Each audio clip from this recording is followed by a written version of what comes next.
Hello, everyone. Welcome back to the Dude Nurse Show. It's your boy, the Dude Nurse. Been a minute since I've done a podcast, and I apologize about that. I've been busy doing some Dude Nurse shit, trying to make things more exciting, bring more value, and make you mofos want to listen to my podcast more. So, what we're going to talk about today is something that is a very hot topic in the news right now, and that is vaccinations. Yeah, vaccinations. There's a lot of information out there. Some of it good. Some of it is absolute crap with a capital C. Even some of these idiots in Washington who, we elect to do our bidding. If they're idiots, what does that make us? We won't go there. They have the information all wrong. It's just wrong. So that's kind of the purpose of today's show. I really want to clarify some things, touch on some things that I know a lot of you have questions about. Should I vaccinate? Should I not? When should I not? Are there exceptions? So on and so forth. And so let's dive right in, get started. So the overall answer is yes, absolutely, without question, you should vaccinate. Vaccinations are one of the most prolific inventions, if you will, to come about. It has saved more lives than, a lot of other things in modern medicine, heart transplants, all these things. I mean, every day as technology gets better and we learn more things, we discover more things, but vaccinations are pretty freaking kick-ass. I'm not going to lie. One of the main reason that you should get vaccinated is because there's an old adage in healthcare, and that is an ounce of prevention will always beat a pound of cure. Excuse me. You guys might have heard me say that in some of my other shows, and I really believe that wholeheartedly. I'm not just blowing smoke. If you came to me for treatment, right, and I say, yes, absolutely, I know exactly what you have, I know exactly what medication to give you, and it is going to kill it without a doubt, 100%. So you may feel crappy for a few days because antibiotics don't work instantaneously. They take a little while. So you might miss a few days' work, and maybe you work the kind of job where you can't afford to miss work. Or maybe you get tons of paid time off, but you're in the middle of a deadline and you just can't afford to miss work. Oh, and by the way, this particular antibiotic we're going to give you, it's kind of expensive. Even though you have insurance, you're still going to have to pay a little more for it. But that's okay. You have a job. Also, there's some side effects to this antibiotic. It might make you sick to your stomach. You might be allergic to it. You say you don't have any allergies, but still. So on and on and on and on. Wouldn't it be better if we could just prevent you from getting the goddamn disease in the first place? I mean, it makes sense to me, right? You don't have to be a Harvard Rhodes Scholar to kind of know that one scenario is better than the other one. I mean, I'm laughing as I'm saying this because this is the kind of stuff that I deal with, almost on a daily basis. And so, assuming there are no what we refer to as contraindications, let's talk about contraindications. Okay, the fact that your religion does not allow you to get vaccinated is not a contraindication. Okay, that's a personal preference, and we as healthcare providers should absolutely respect those. While I think some of them are absolutely idiotic, particularly the religious ones, because I myself am an atheist. I think you guys know this, but hey, I'm not going to judge. It's it's my job to give the information to the patient that says, hey, if you don't get this, here's what could happen. So back on track. Your religious preference is not a contraindication, okay? Contraindications are, like, for example, some of the vaccinations contain ingredients in order to help make up the medium in which the vaccine is delivered, contains things that certain people may be allergic to, okay? Like, for example, with the flu, we ask people if they're allergic to eggs and certain things. Could a person have an allergic reaction to the vaccine itself? Yes, absolutely. A person can have an allergic reaction to pretty much anything, even if you've, like, for example, peanuts. I've been eating peanuts my whole life by the truckload. But one day, I could become allergic to peanuts. It's just kind of how our immune system works. We're not going to dive too much into that. So if you've had an allergic reaction, an anaphylactic type reaction, and let's clarify allergic reaction. Pain, a little bit of redness, soreness, stiffness at the site of injection for a couple days. That's not an allergic reaction, folks. You just got a shot, okay? You're going to be sore. You may even feel a little crappy, okay? But that is not an out-and-out contraindication. There's a much smaller percentage of the population of folks who truly cannot get the vaccination. But what the media and a lot of these idiots in Washington are touting is that, we're basically injecting poison into people. And that's just not the case. And, pharmaceutical companies at one point, yeah, they made a lot of money for developing a lot of these vaccinations, but, patents expire, flu shots, pneumonia vaccinations, tetanus, Tdap, tetanus, diphtheria, acellular pertussis. These vaccinations are, if you have insurance, they're I've never seen anyone have to even pay a copay because it's preventative. And, you can get those at your local Walgreens. The pharmacist can give it. You can walk in and get it like that. And, like I said, you may feel a little bit crappy. Your arm may be sore. My arm's sore sometimes after I get a vaccination. But that doesn't stop me from getting it. That doesn't lead me to believe that I've had an allergic reaction. So some of the main, so when I was an ER nurse, we offered various vaccinations to people. You say, hey, I see you're, not up to date on your flu shot. Would you like to get a flu shot? Oh my God, no, I don't want a flu shot. I never heard somebody object to getting a flu shot or any other vaccination because of religious reasons or because they were allergic or some other, type of reason. The majority of the reasons I heard was, oh no, I don't want the flu shot. I don't want the flu. And I'm going, wait a minute. You think that by getting the flu shot, you're going to get the flu? Yeah, last time I had the flu shot, my arm was sore. I couldn't move it. My body ached all over. It gave me the flu.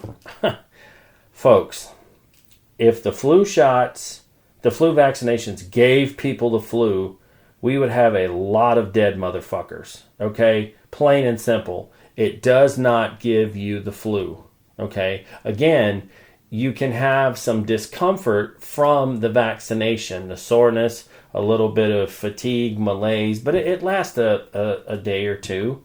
So, suck it up and get the damn flu shot. So, sticking with the flu shot, one of the other main reasons that I hear, and this is another absolutely asinine one, is people say, no, it doesn't work. I say, well, what do you mean it doesn't work? Well, last year I got the flu shot and I still got the flu, so they're all ineffective. Okay, all right. That's one of the more rational arguments, if you could call these arguments rational. So here's kind of how flu vaccines work, okay? So every year, depending upon once a certain number of confirmed flu cases have been identified, the CDC declares flu season. Typically, it's from October to May.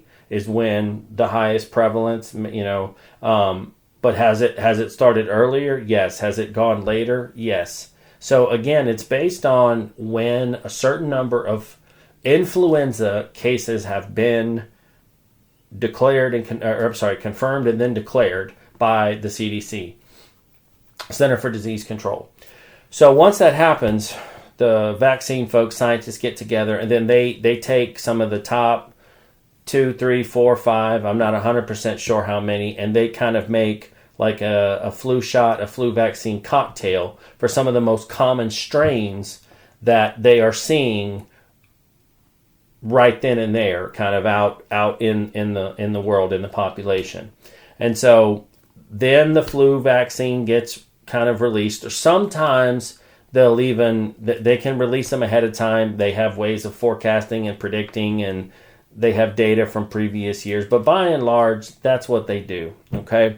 So it is absolutely possible for you to get the flu vaccine and still get the flu. There's thousands of strains of influenza. There's tons of them. The flu, not to get too far off track, but the flu is the deadliest disease in human history. It has killed more people than any other disease. In fact, multiple diseases combined. The flu is brutal. It's deadly. It's nothing to play around with. It will kill you. Okay, particularly if you have compromised immune system and some other things going on. But anyway, the flu is no joke, and it mutates like crazy. It is a survival machine. It will mutate, and then we have to, try to come at it from a different angle. So you get the flu shot, and a couple months later, lo and behold, you get the flu.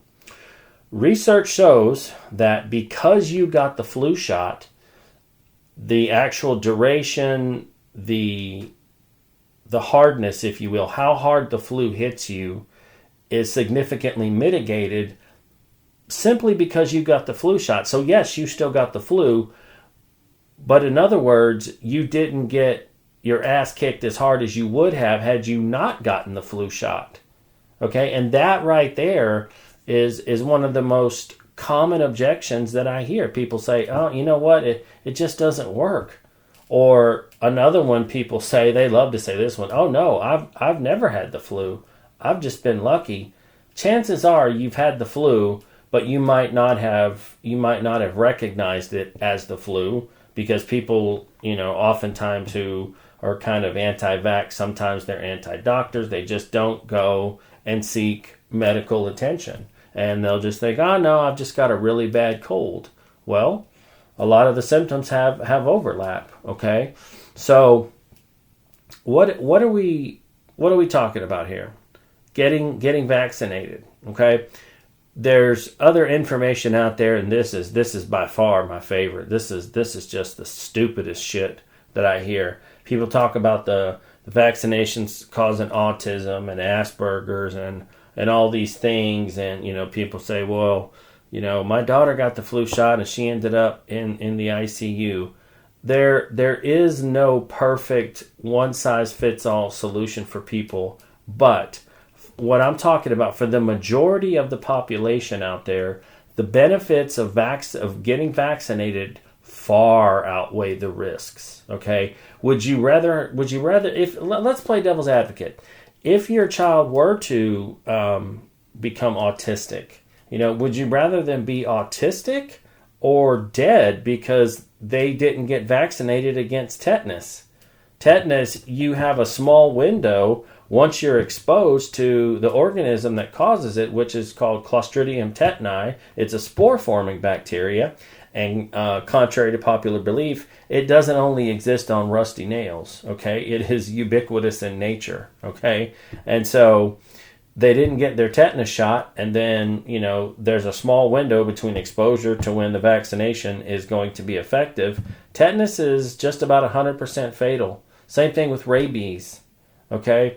You have a short window from the time you were exposed to the time you can get vaccinated that it's actually going to work. And people just don't realize that. They focus on the absolute minority of people that oh no, my uncle can't get any kind of vaccination because of blah blah blah blah blah. Well, that's extremely unusual. Vaccines have been around for quite some time. The majority of people do just fine, like I said. And two, the other thing, I'm highly suspect of the fact that in previous data, people have mistaken allergic reactions to muscle soreness and other things. Those are not true allergic reactions. Your arm being sore and redness around the site of injection, that's not an allergic reaction. It's just not. But I mean, I've had people, talking about medications. I've had people say, when they come into the ER, I say, do you have any allergies to any medications? They say, yes, I'm allergic to morphine. And I say, okay, tell me what happens when you take morphine. Oh man, that stuff makes me sleepy. Really? That's your allergic reaction. Okay. Well, what else happens when you take morphine? Oh man, it upsets my stomach, makes my stomach hurt.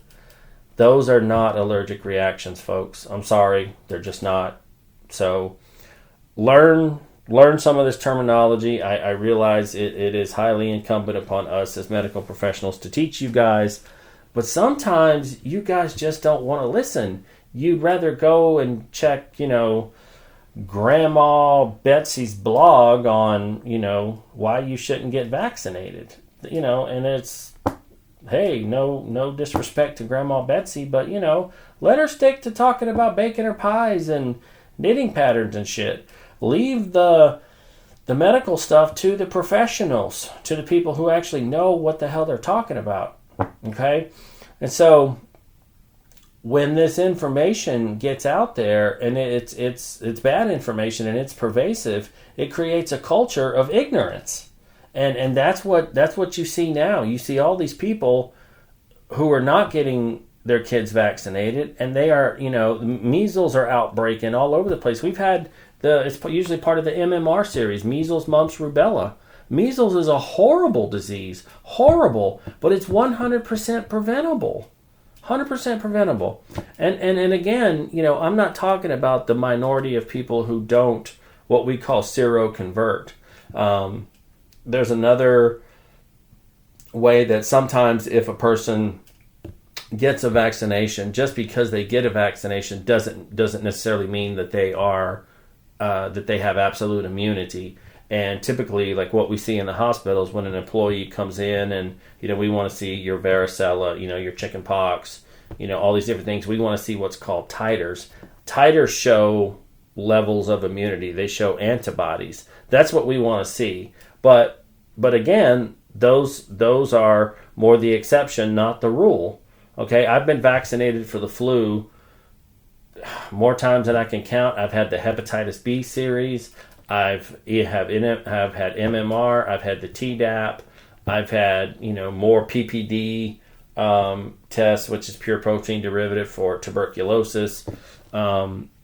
Checking, and I'm pretty lucky. I seroconvert on all of my vaccinations according to my titers. So when I go in, I get my vaccinations without question. Because I believe that, again, the benefits outweigh the risk.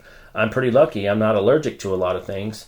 But if you have allergies and you have concerns like that, talk to your doctor. Don't listen to these idiots on TV in Washington telling you, what you should and shouldn't do. Talk to your doctors. Talk to your nurses. That's what we're here for. We're here to provide you the proper information. I don't get kickbacks from these pharmaceutical companies that say, hey, dude, nurse, go out there and try to coerce people to get vaccinated, and we'll, duke you $1 for everybody, that gets vaccinated, and they say they heard it on your show. I mean, that'd be great if I did, but, pretty unethical, but we won't go there. But, like I said, these pharmaceutical companies, they've made these products. Yes, they make a lot of money, and they should. They spend billions and billions of dollars on research, and it's how to freaking keep us safe, keep us safer, and keep us alive. I mean, there's there's vaccinations that people, or I'm sorry, diseases that have vaccinations that are killing people. Again, with these, with the measles and all these, various outbreaks of things. I mean, in certain parts of the country, it's few and far between, but we still have outbreaks of the plague, the bubonic plague, the Black Death.